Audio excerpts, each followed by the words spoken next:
Hi guys, welcome back to my channel.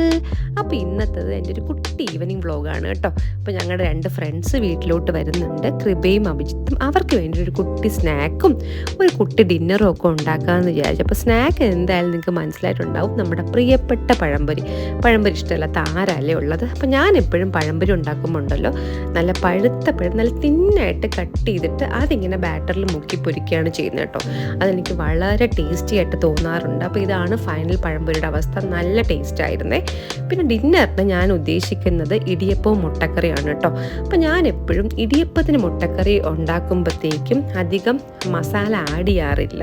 കാരണം ഒരുപാട് എരിവും അല്ലെങ്കിൽ ഒരുപാട് മല്ലിപ്പൊടിയൊക്കെ ആഡ് ചെയ്യുമ്പോഴത്തേക്കും എനിക്ക് ഇടിയപ്പത്തിന് അത്രയും നല്ലൊരു കോമ്പിനേഷനായിട്ട് എനിക്ക് തോന്നാറില്ല. കാരണം എന്താണെന്ന് വെച്ചാൽ ആ ഒരു മസാലയുടെ മണം ശരിക്കും ആ ഇടിയപ്പത്തിൻ്റെ ടേസ്റ്റ് കുറച്ച് കളയുന്നതായിട്ട് എനിക്ക് തോന്നാറുണ്ട്.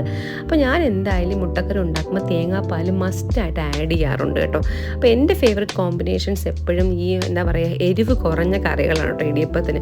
ഒന്നുകിൽ കുറുമ അല്ലെങ്കിൽ തേങ്ങാപ്പാലിൽ കുറച്ച് പഞ്ചസാര ഇട്ട് നമ്മൾ കഴിക്കത്തില്ലേ, അതൊക്കെ ഇടിയപ്പത്തിന് നല്ല കോമ്പിനേഷനായിട്ട് എനിക്ക് തോന്നാറുണ്ട്. അപ്പോൾ ഇവിടെ നമ്മുടെ അവിടെ കിട്ടുന്ന തേങ്ങാപ്പാൽ എന്ന് വെച്ചാൽ ക്യാൻഡ് തേങ്ങാപ്പാലാണ് കേട്ടോ.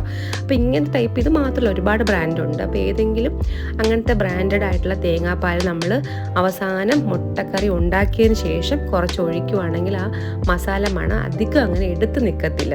അപ്പോൾ ഇതാണ് എൻ്റെ ഫൈനൽ മുട്ടക്കറിയുടെ അവസ്ഥ. നല്ല ടേസ്റ്റ് ആയിരുന്നു, ഇടിയപ്പത്തിന് അടിപൊളിയായിരുന്നു കേട്ടോ. അപ്പം ഇതൊക്കെയാണ് എൻ്റെ ഫൈനൽ ഡിന്നറിൻ്റെ അവസ്ഥ.